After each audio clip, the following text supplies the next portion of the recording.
মাত্র 3 দিনে জন্ডিস চিরতরে ভালো হয়ে যাবে। যতদিন বেঁচে থাকবেন আপনার শরীরে কোনো রকম জন্ডিসের সিমটমও দেখা দিবে না। জন্ডিস ভাইরাস ঢোকা তো দূরের কথা, জন্ডিস কখনোই আপনার শরীরে আসতে পারবে না ইনশাআল্লাহ তাআলা। এটা আমি কসম করে বলতে পারি।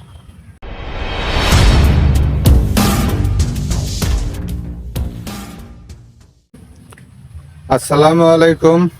ওয়ালাইকুম আসসালাম ওয়া রাহমাতুল্লাহি ওয়া বারাকাতুহু।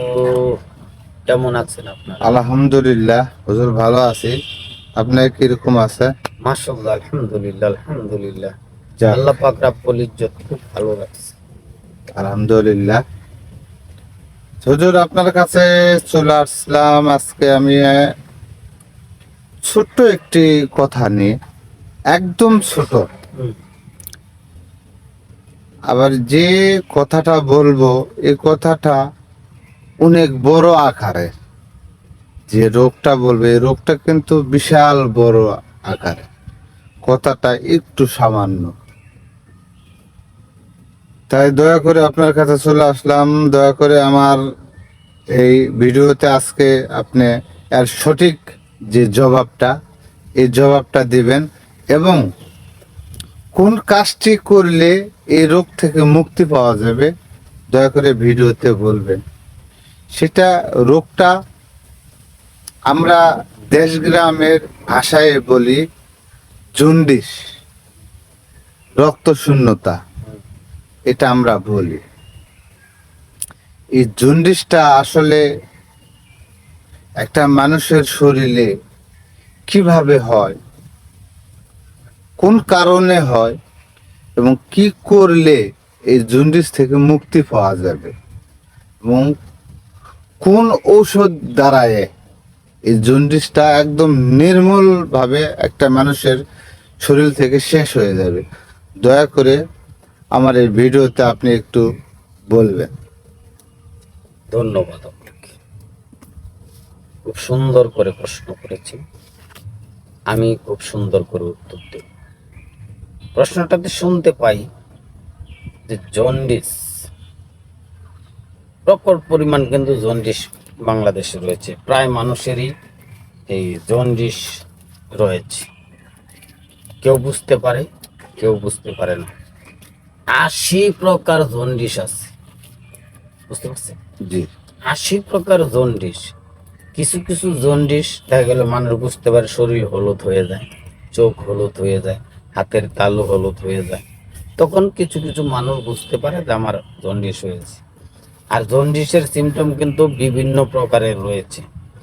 যেহেতু বললাম 80 প্রকার জন্ডিস, তো আজকে আমি এমন কিছু কথা বলবো যেই কথাগুলি যদি কেউ মেনে চলে তার জীবনে জন্ডিস হবে না।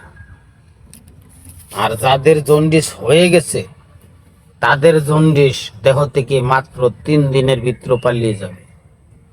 বুঝতে পারছেন? দেহ থেকে মাত্র 3 দিনে জন্ডিস চিরতরে পালাবে। একদম লেজ গুটিয়ে পালাইতে হবে, কারণ এই গাছের এতটাই পাওয়ার। আমি আপনাদেরকে সেই গাছটা বলে দিব। তার আগে বলবো, আপনারা এই খাবারগুলি খাবেন, জীবনে জন্ডিস হবে না। এখন খাবারগুলি কি? খাবারগুলি হচ্ছে সকালে খালি পেটে একটা ডাব খাইতে পারেন, কুশেলের রস খেতে পারেন, আপনি আরো কেলার পাতা কচলি গুড় দিয়ে মিশিয়ে আপনি খাবেন। আপনি তরল খাবার খাবেন, টক দই খাবেন। এসব খাবার যখন আপনি কন্টিনিউ করবেন, আপনার জিন্দিগিতে কখনোই জন্ডিস আপনাকে আক্রমণ করবে না। তো এই খাবারগুলি যাদের জন্ডিস হয় নাই তারা খাবেন, আর যাদের হয়েছে তারাও কিন্তু খাবেন। আর মূল ওষুধটা আমি আপনাদেরকে বলে দিব। তার আগে বলবো, ভিডিওটাতে একটা লাইক দিবেন, কমেন্ট আপনার মতো করে করবেন। আর ভিডিওটা যদি আপনি চান যে আরো 10 জনে দেখুক, তাহলে ভিডিওটা শেয়ার করে দেবেন। আর যারা এখন পর্যন্ত চ্যানেলটা সাবস্ক্রাইব করেন নাই তারা চ্যানেলটাকে সাবস্ক্রাইব করে নেবেন। তো প্রিয় ভিউয়ার্স, আমি এখন আপনার সেই ওষুধের দামটা বলে দিচ্ছি। ওষুধটা হচ্ছে যে আমরা আলোকলতা চিনি, আলোকলতা চিনেন অবশ্যই। জি জি। আলোকলতা, কেউ কেউ স্বর্ণলতা, হ্যাঁ, এটার আরো অনেক বৈজ্ঞানিক নাম রয়েছে। তো যাই হোক, আমরা আলোকলতা নামে সবচেয়ে ভালো চিনি। তো সেই আলোকলতা আমরা তুলব শনি এবং মঙ্গলবার। শনি এবং মঙ্গলবারে তুলে আমরা কি করব, এতগুলি পরিমাণ আমরা আলোকলতা উঠাবো, উঠিয়ে আমরা রস তৈরি করব। রস তৈরি করব, আর রসটা কিভাবে খাবেন আমি বলে দিচ্ছি। কিছু পাতা একসাথে, কিছু আলোকলতা একসাথে পেঁচিয়ে বাম হাতের এই কবজিতে বেঁধে রাখবেন 3 দিন। বাম হাতের কবজিতে 3 দিন বেঁধে রাখবেন। আর এই আলোকলতার রস প্রতিদিন অনলি 1 চামচ খালি পেটে খাবেন। খাওয়ার পর ভরপেট পানি খাবেন। প্রতিদিন অনলি 1 চামচ খাবেন, বড় চামচ না ছোট চামচ, 1 চামচ খাবেন। খাওয়ার পর যে চামচটা হচ্ছে, যে আমরা ঔষধের প্যাকেট কিনলে, ওষুধের সিরাপ কিনলে একটা চামচ দেয়, তাই কিনা বলে, জি জি। ওই চামচ দিয়ে 1 চামচ করে রস আপনারা প্রতিদিন সকালে মাত্র 3 দিন খাবেন। 3 দিনে বাপ বাপ বললে পালাবে জন্ডিস। জন্ডিসের বাবারও ক্ষমতা নাই যে আপনার শরীরে থাকে, কারণ জন্ডিস এত এত পাওয়ার নাই যে পাওয়ারের ওষুধ আমি আপনাকে দিয়েছি। তো এই জন্ডিস হইলে কিন্তু, যদি জন্ডিসটা লিভারে পৌঁছে যায়, মানুষটা কিন্তু বাঁচে না। এই জন্ডিস লক্ষ কোটি টাকা দিলেও ডাক্তাররা ঠিক করতে পারে না।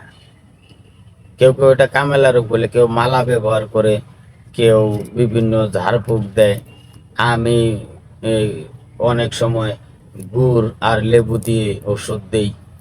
তো আপনারা এই আলোকলতাটা রস করে প্রতিদিন সকালে খালি পেটে 1 চামচ করে খাবেন।